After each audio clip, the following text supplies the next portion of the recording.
शांति। आपका प्रश्न है, स्वयं को निमित्त समझकर कर्म करो तो न्यारे और प्यारे रहेंगे, मैंपन नहीं आ सकता। ये स्लोगन समझना है कि कैसे हम हर कर्म में अपने को निमित्त समझे। उत्तर है, निमित्त क्यों समझना है? क्योंकि हमें अभी सारे पाप कर्म को समाप्त कर पुण्य कर्म बनाने हैं। कर्म बंधन को समाप्त कर कर्म संबंध बनाना है। इसके लिए ही शिव बाबा ने आके बताया कि जितना हम आत्मिक स्मृति बनाएंगे, आत्मिक स्थिति में रहेंगे, उतनी हमारी ये अवस्था बनती जाएगी। करणहार सदा याद रहेगा और करावनहार भी याद रहेगा कि मैं करणहार हूँ, करावनहार बाबा है और मैं भी करावनहार आत्मा इस कर्मेंद्रियों द्वारा कर्म कर रही हूँ। ये कर्मेंद्रिया करणहार है। ये सारा ज्ञान जब हमारी एक स्मृति बन जाए तो ये नेचुरल हम हर कर्म में हम निमित्त ही समझेंगे। और जितनी हमारी योग की पहली अवस्था पक्की होगी, उतने हमारे गुण एक्टिव होंगे, साते चक्र पॉजिटिव बन जाएंगे, तो अवगुण समाप्त हो जाएंगे, विकार विकर्म भी समाप्त हो जाएंगे। तो ये मैंपन तब आता है जब हमारे अवगुण एक्टिव है और विकर्म से भरपूर है। तो मैंने किया।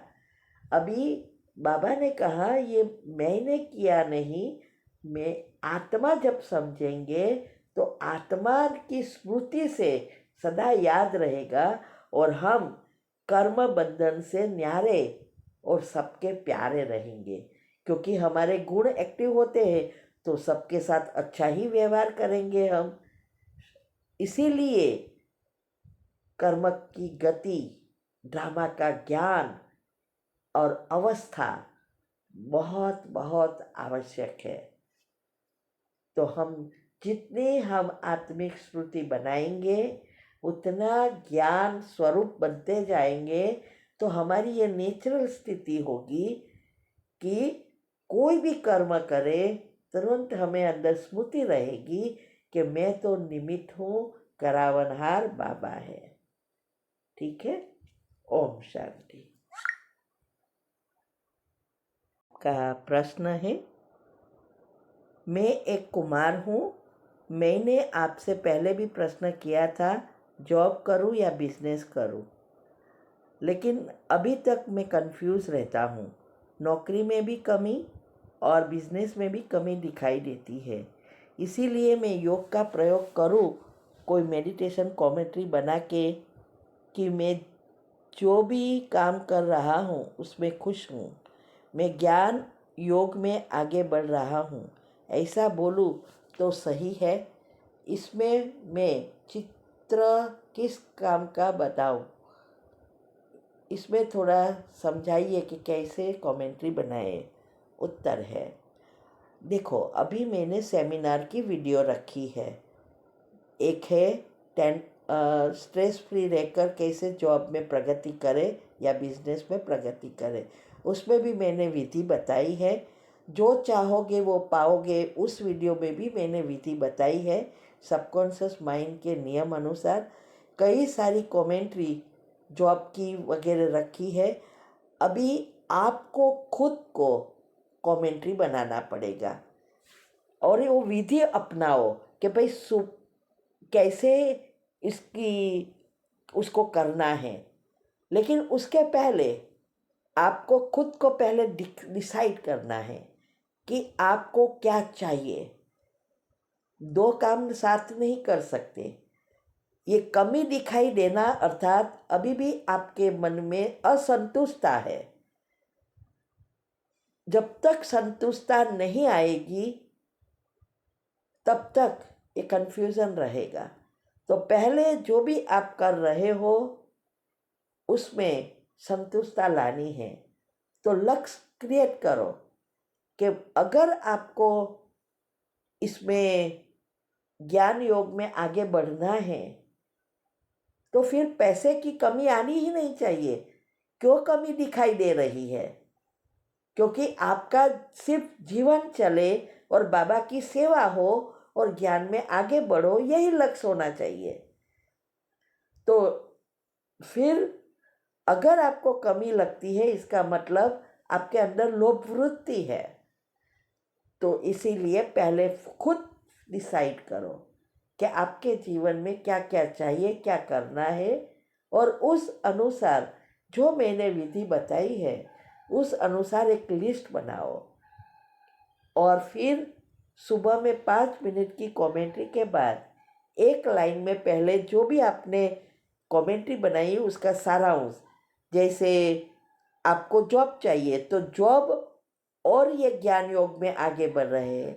अगर बिजनेस है तो मैं जो करता हूँ उसमें मेरी प्रगति ही प्रगति हो रही, वो एक लाइन में बनाओ। और फिर पावरफुल योग के बाद सकाश दो।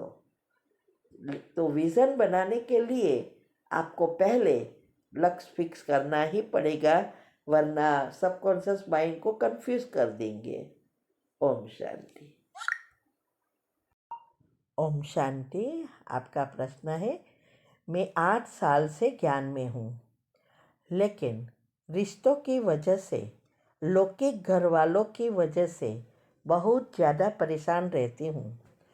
दोनों लौकिक भाभी बहुत गलत है, उनकी वजह से भी दुख होता है, क्या करूँ? उत्तर है, पहले अपने पुरुषार्थ तीव्र बनाओ। देखो, आप ज्ञान में हो, वो आत्माएं ज्ञान में नहीं है। आपको अंतमति सुगति करने के लिए पुरुषार्थ करना है। अगर आपको दुख हो रहा है, 8 साल से आप ज्ञान में हो और अभी भी अवस्था नहीं बनी है, तो आपको जो दुख हो रहा है, परेशान हो रही हो, वो भी दूसरों की वजह से, तो सोचो नुकसान किसका है, आपका या ये आत्माओं का? आपका ही है ना। कर्म की गति को अच्छी रीति समझो कि आपके साथ जो भी नज़दीक वाले आत्माएं आई है वो सब आपके ही किए हुए पिछले कर्म है। ये भाग्य को बदलने की जो वीडियो रखी है सेमिनार की, वो सुनो कि कैसे भाग्य बनता है। कर्म की गति के भी टॉपिक यूट्यूब चैनल पर शिव शक्ति मेडिटेशन बीके कुसुम, उसमें मिलेगा। ये दोनों वीडियो सुनो, इससे आपको पता चलेगा कि ये परिवार वाले जो भी मिलते हैं वो हमारे ही कर्म किए हैं।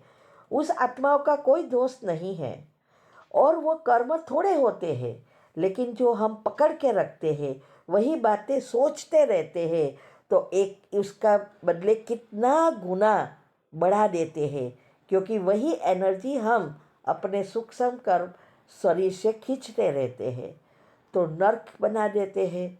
इसीलिए पहले अवस्था बनाओ। जो मैंने विधि बताई है, योग की पहली अवस्था पक्की करो, और तभी आप ये सब बातें जब समझेंगे, अवस्था होगी, तो फुल स्टॉप लगाकर ड्रामा का ज्ञान और कर्म की गुह्य गति को प्रैक्टिकल में यूज़ करके हम अच्छे विचारों से अपने कर्म को बदल सकते हैं।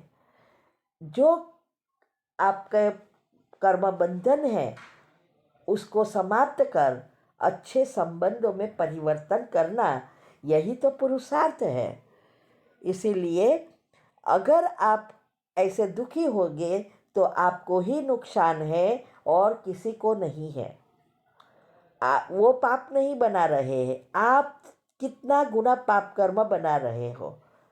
इसीलिए अगर आपको आगे बढ़ना है, पुरुषार्थ करना है और सतयुग में आना है, तो विधि अपनाकर अपनी अवस्था बनाओ।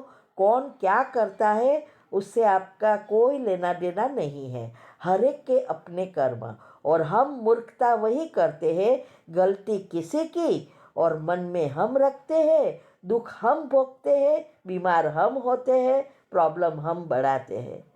वो लोग तो खुशी से रहते हैं। तो इस बातों को समझना ही ज्ञान है। ठीक है। ओम शांति।